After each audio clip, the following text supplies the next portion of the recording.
राधा रानी की सच्ची कहानी जानिए कैसे खुद राधा रानी चली आई एक सेठ की बेटी बनकर। एक बार की बात है, बरसाना गांव में एक सेठ रहता था जो बहुत धनी था।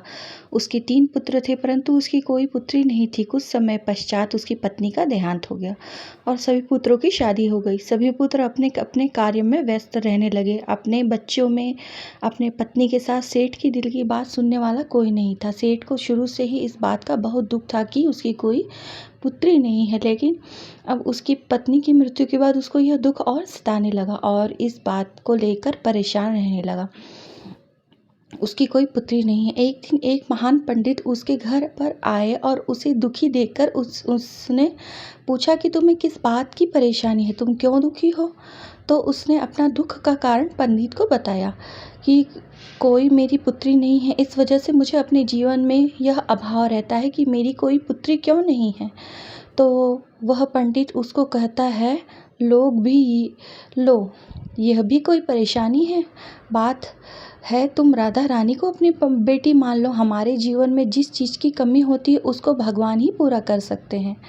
परेशान होने से क्या होगा, तुम राधा रानी को अपनी बेटी मानो और उससे अपने दिल की बात किया करो, देखना तुम्हें यह अभाव कभी नहीं सताएगा। सेठ को पंडित की यह बात अच्छी लगती है और वह ऐसा ही करता है और राधा रानी की मूर्ति लेकर आता है और प्रतिदिन भोजन करने से पहले राधा रानी को भोग लगाता है, फिर स्वयं भोजन करता है और सोने से पहले राधा रानी के साथ खूब बातचीत करता है।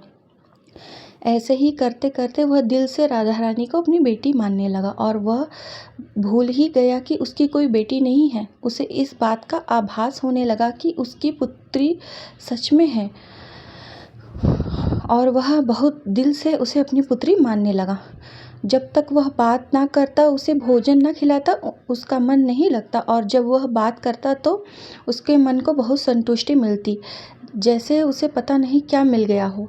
तो दोस्तों, एक दिन सेठ के घर पर एक चूड़ी बेचने वाला मनहारन आती थी और वह उसकी बहुओं को चूड़ियाँ पहनाकर जाती थी। एक दिन वह चूड़ी बेचने घर पर आई और उसने सेठ के बेटे की तीनों बहुओं को चूड़ी पहनाई। उसके साथ जब सेठ की बहुएं चूड़ी पहन के चली गई तो उसके सामने एक और कन्या आई और उसने कहा कि मुझे भी चूड़ियाँ पहने दो।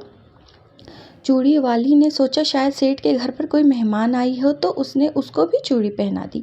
उसके बाद वह चूड़ी वाली सेठ से पैसे मांगने सेठ की दुकान पर पहुंची और बोली कि चूड़ी के पैसे दे दो और उसने पहले से अधिक पैसे मांगे तो सेठ ने कहा, तुमने चूड़ी का दाम बढ़ा दिया है क्या। तो उसने कहा, नहीं, मैंने चूड़ी का दाम तो नहीं बढ़ाया, परंतु आज मैं 4 को चूड़ी पहनाकर आई हूँ। उसने कहा कि मेरे घर पर तो 3 ही बहुएं हैं। तो उसने कहा, नहीं, मैंने आज 4 को चूड़ी पहनाई है। सेठ ने कहा कि तुमने कोई गलती हुई है और मेरे घर पर तो चूड़ी पहनने के लिए मेरी सिर्फ 3 बहुएं हैं। तो उसने 3 के पैसे चूड़ी वाली को दे दिए और चूड़ी वाली भी बिना कुछ कहे पैसे लेकर अपने घर चली गई। रात को सेठ घर आया और हमेशा की तरह राधा रानी को भोग लगाकर और खूब सारी बातें करके सो गया। और उस दिन रात को सेठ के सपने में राधा रानी आई और कहने लगी, बाबा, तुमने चूड़ी वालों को मेरी चूड़ी के पैसे क्यों नहीं दिए। जब तुम मुझे अपनी बेटी मानते हो तो तुमने मेरी चूड़ी के पैसे क्यों नहीं दिए।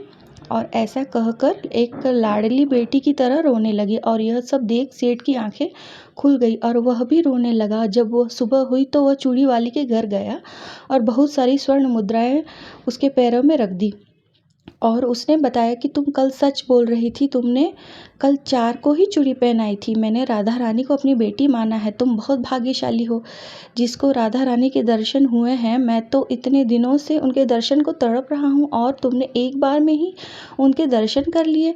यह बोलकर रोने लगा और बोला, तुम्हें चूड़ी का जो भी दाम चाहिए तुम मुझसे मांग लो। यह सुनकर मनहारन के आंखों में भी आंसू आ गए और उसने मन में ही सोचा, जब मुझे खुद राधा रानी के ही दर्शन हो गए हैं तो उसके लिए ज़्यादा मुझे और क्या चाहिए। और उसने अपने सेठ के सामने हाथ जोड़कर कहा कि तुम्हारी वजह से मुझे राधा रानी के दर्शन हुए हैं, जिससे मेरा यह जीवन सफल हो गया है। मुझे कुछ नहीं चाहिए।